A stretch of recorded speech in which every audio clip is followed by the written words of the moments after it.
Hello YouTube. In this video we're going to do a brief rundown of what the unit circle is, okay? And hopefully we have enough time left in this video to get to what we would consider even and odd functions with respect to, say, sine and cosine. So let's go ahead and start with our unit circle definition.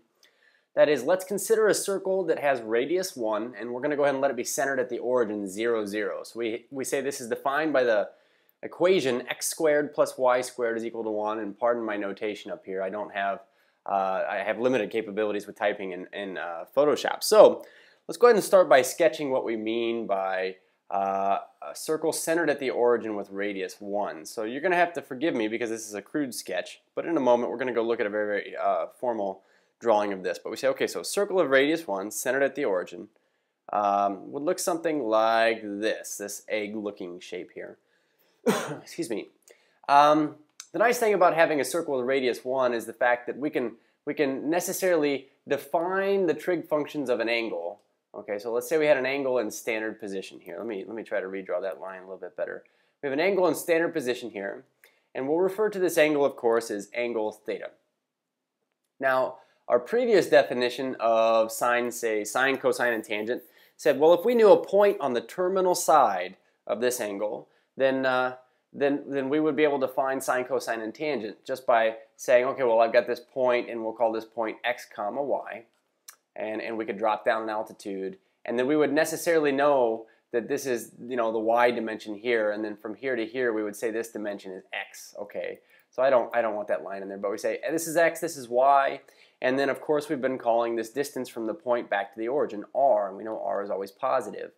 But see, the unique thing with this definition is that we say very specifically, r is equal to 1. By the definition of this unit circle, we accept that the radius is 1. So now we're saying if we had a point that is not only on the terminal side of our angle theta, but also on the perimeter of our unit circle, then we could say a few more things about this. First of all, we could say this. Well, if we wanted to find the sine of theta, not only could we say, well, it'd be like, typically opposite over hypotenuse, in this case y over r, but I mean, we could say y over r, but in this instance, since we're dealing with a unit circle, we could say, all right, well, this point's on the end of on the edge of the unit circle. Not only is this y over r, but we know that the radius is 1, so this is y over 1, and more specifically, we could just say, all right, well, if this point is not only on the terminal side of our angle, but also on the edge of the unit circle, then simply put, the value of sine of this angle theta is the y value of this point. It is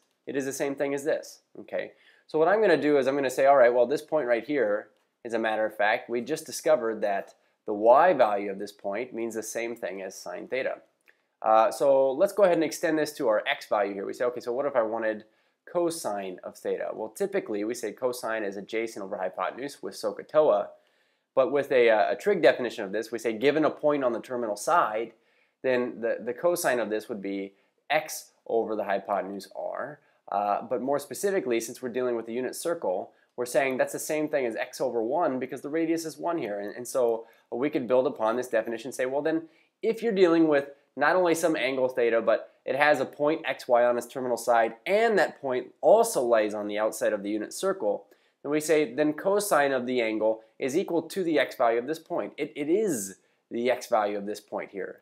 So we say, okay, the unique thing about the unit circle is that every point that lies on the outside of this unit circle is given by xy, but it's also given by cosine theta, sine theta. That is, every point on the edge of the unit circle literally tells you both the cosine of that angle and the sine of that angle respectively. And I think furthermore we could extend this to tangent of theta. Formerly, using SOHCAHTOA here, we'd say, well, here's my angle theta. Tangent would be opposite over adjacent, or y over x.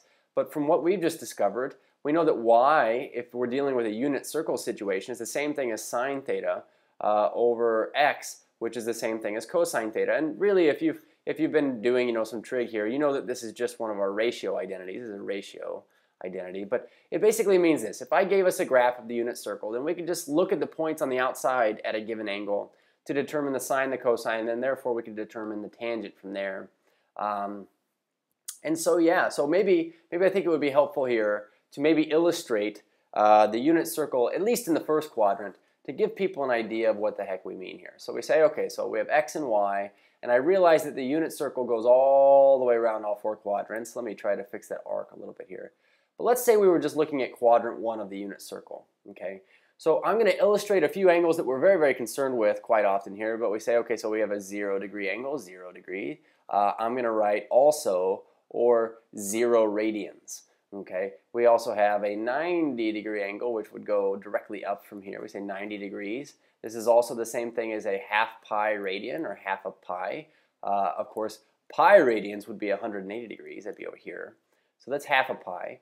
We could also say a 45 degree angle is one that we're often concerned with. So this would be a 45 degree angle, or pi fourths radians. That's half of pi halves, is a fourth of pi. We also are concerned with a 30 degree angle often.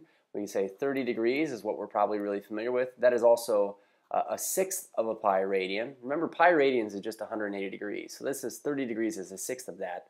And we say, okay, so we've got a 60 degree angle here. 60 degree angle here. So we say 60 degrees. I hope we can read that there. And that is a third of pi. It's a third of 180. So a third pi radian. Anyways, I'll try to, oh, not what I meant to grab there. Let's see if I can't undo that. 3, well, we want in purple. So try to separate these a bit here. The fact of the matter is this, though. I've just done it again, haven't I? Sorry. Try to move this out of the way. So separate these out a little bit here. But essentially, we just got done admitting that all the points on the terminal sides of these angles, okay, well, those are nice because we have a point on the terminal side of these angles, but not only are they on the terminal side of these angles, they are also on the unit circle that has radius 1. So all of these have radius 1. And so what this means essentially is this. Every point on the outside of the unit circle tells us the cosine and the sine value of that angle. So for example, this point over here we say is the point, 1 comma 0. 1 comma 0 is this point right here for a 0 radian or 0 degree angle. So we could say, okay, so what's the cosine of 0 degrees? What if I wanted to know, okay, so what's cosine 0? Cosine 0 would actually be 0, and we know this just by looking, oops, geez, I've done it again. Cosine of 0 is 1 because the x value here at that point on the terminal side and also on the outside of the unit circle at a degree 0 measurement or a 0 radian measurement, the x value is 1. So we can say, okay, so simply put, cosine of 0 is just 1, or cosine 0 degrees is 1. What if we said, say, the sine of 0 degrees? Well, the sine of 0 degrees would just be the y value here if we're on the unit circle. So we say sine of 0 is just 0. And then tangent, from here we could get tangent of 0, would just be the sine value divided by the cosine value at this point. Or in other words, y over x. We could say y here is 0, x is 1. We say then the tangent of 0 is 0. So, you know, that'd be a nice thing about using this unit circle. Well, I told you I would like to set up the entire unit circle. So here's what we're going to do. And I'm going to try to fill this in so it's not very cluttered here. But really, the only quadrant you want to memorize on your unit circle is the first quadrant here. And you're going to see a lot of values here if you've been doing some trig, you know, if you're a student especially, that we recognize. But what you're going to see is this. We say, all right, well, all these points here, they have something in common, okay? They are all over 2. I'm just going to give you a heads up here. They're all over 2. 2, 2, 2, 2, 2, 2, okay? And then from the left to right, we're going to go through our x values here on down. We're going to count up by 1 each time. So we say this is radical 1, radical 1, radical 2, and radical 3. Okay, so 1, 2, 3, and you might notice here I say radical 1. Well, radical 1 is just 1, so you could think of that first x value as being a half. And then we're going to go right back up the right side. We're going to crawl right back up this way for our y values. We're going to say, okay, so this time we'll count up radical 1, radical 2, and radical 3. So let's kind of real quick interpret what these points mean. Well, I've got a 30 degree angle here, 30 degrees we said over here, or pi 6 radians. Here I had a 45 degree angle. And then this entire bad boy here, this puppy here, we said 60 degree angle. But really, let's say I wanted, say, the cosine or the sine of 60 degrees. I could just follow this up here and say, well, looking at the point on the exterior of the unit circle and on the terminal side of this, we'd say, well, then the cosine would have to be equal to the x value because we know on the unit circle, the x value is the cosine value of that angle. So we say, then the cosine, just on the unit circle here, cosine of 60 degrees, we could just go up and look at the unit circle and look at 60 degrees at its point at the x value. We say is a half. So how about the sine? The sine of 60 degrees. Sine of 60 would just be the y value up there. And we say, okay, so radical 3 over 2. And then if we say want a tangent of this, tangent of 60 degrees, we could say, all right, well, tangent would be the y value divided by the x value. But if you divided radical 3/2 divided by 1/2, what you find out pretty quickly is that just comes out to be radical 3 over 1, or radical 3. So this unit circle is pretty nifty. And I said, well, remember I said you only really need to memorize the first quadrant. And the reason behind that is because of this. If you were to consider the entire unit circle now as a whole, let's say we had something with like pi 6 radians here, or 30 degrees, or pi 6 radians. We say, okay, well, this is the point, look like radical 3 over 2, hopefully you can read that, and 1 over 2. Excuse me, but what if you had any angle that had a reference angle of 30 degrees, okay, or pi 6 radians? All of these have that one's not very good. All these have reference angles, okay, here, that are 30 degrees. Well, the bottom line is it wouldn't matter which point you explored on the outside. All of these points would have the same x's and y's as did, this one in the first quadrant. It's just that, say, over here, your x value would be negative. So negative radical 3 over 2, comma 1/2. Or down here in the third quadrant, you'd have negative radical 3 over 2 because x's are negative there, and then negative 1/2 because y's are negative there. And then over here you'd have radical 3 over 2, comma, negative 1/2. But the bottom line is, we're always looking at reference angles anyways. So really, the only quadrant on this entire unit circle we need to memorize is this cluttered one up here. So to declutter this a bit, and we'll talk about even odd functions in the next video, but take a look at this. Okay, so we have our unit circle. And like I mentioned, okay, we say, all right, we've got all our angles, 0, 30, 45, 60, 90. And then as you continue around the circle, we say, well, 120, but the reason why we include 120 is because it has a reference angle of 60 degrees. The reason why we include 135, or 3 pi fourths, is because it has a reference angle of 45 degrees, or pi fourths, which is the same as 45 degrees. Or we include 150 degrees. Of course, I'm beating a dead horse here, but it has a reference angle of 30 degrees, or a reference angle of pi 6 radians, because pi 6 radians is the same thing as 30 degrees. Bottom line, though, is this. Let's say we explore 30 degrees. All of these angles that have a reference angle of 30 degrees, we say 30 degrees, look at this point over here, radical 3 over 2, 1/2. If you were to go over to this other side, it'd be negative radical 3 over 2 and 1/2, okay? So basically, if all I care about are reference angles most of the time, and I say, well, let's go find the trig function of an angle, really what we'll do is we'll just find the trig function of its reference angle. All reference angles are 90 degrees or less. So we really only need to look at these points on the outside of the unit circle up here in the first quadrant, and then we can reassess things. So I'm probably making this video quite long, but just for the sake of example, let's go ahead and what if I cranked out just a couple of examples of what I mean here. We can make this a little bit bigger. There we go. And I'm not going to actually go opaque on this one, but let's say we were to analyze, say, I want the sine of, I don't know, 210 degrees. Well, the first thing I would do is I'd say, well, first of all, let's get our unit circle rocking here. And what we know is we have the points on the outside. This is the point 1, 0 at 0 degrees. Up here at pi halves or 90 degrees, we'd say this is the point 0, 1. And then we have our 3 common reference angles, 30, 45, and 60. And we say, well, these points here, if we needed to fill them in, and I hope we can read this. I'm about to switch over to blue. But we say, okay, well, we could fill these points in.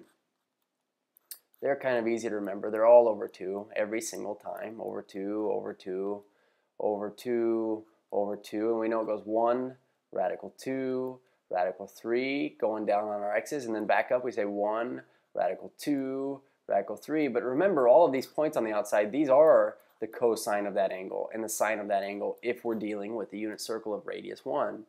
So when I say go ahead and let's find the sine of 210, well, really what we should do instead is just find the sine of its reference angle. So if you're familiar with the 210 degree angle, what you know is, well, 210, this is this guy right here. But what we need is this reference angle. We say, well, it's a 30 degree reference angle. So if I'm going to find the sine of 210 instead, let's just do this. Let's just find the sine of 30. And the sine of 30, well, we can go up here in our first quadrant. Up here we say, well, my 30 degree angle is right here, and the sine value is just this y value right here. It's just a half. Okay, so we say if the sine of 30 is a half, then the sine of 210 is also a half. It's just that you notice that sine of 210 terminates in quadrant 3. And if you know this little mnemonic here, we say all students take calculus. we say, well, this stands for all trig functions are positive here, sine's positive here, tangent's positive down here, and cosine's positive down here. We just say, well, since it terminated in the third quadrant, the only thing that's positive down there is tangent, so this sine value must have been negative. So now, I know this is, you kind of think, well, this is something I already did without the unit circle. I didn't need the unit circle to tell me this stuff down here. Essentially, though, I mean, like, what if we started wanting to do this in radians? Okay, so I say, okay, so cosine of pi fourths. We can convert pi fourths back to 45-degree angle, which is what it is, but we say pi fourths is over here. We say cosine of pi fourths is radical 2 over 2. The reason why I bring this up is because really what I'd like to find next is this. What if I said, okay, so let's go ahead and find the cosine of, say, 5 of these pi fourths, 5 pi fourths. Well, I know this. 5 pi fourths, we see, here's 1 pi fourth, 2 pi fourths, 3 pi fourths, 4 pi fourths, 5 pi fourths. That's this angle right here, 5 pi fourths. But the bottom line is that has a reference angle of just pi fourths, just pi fourths. And so we want to know, so what's the cosine of pi fourths? Well, we know the cosine of pi fourths is radical 2 over 2. So this is radical 2 over 2 because, let's face it, the point on this side down here is going to be the same point as if you had picked it up here in the first quadrant in the first place that we're memorizing. It's just that our signs will be a little bit different. So we say cosine of 5 pi fourths. Again, all students take calculus. We could say, all right, well, tangent's the only thing that's positive down here, so cosine must be negative. We say negative. So basically, all we need to do is memorize this first quadrant of the unit circle, and then basically we could find, say, sine, cosine, tangent of any angle just by using reference angles in our unit circle.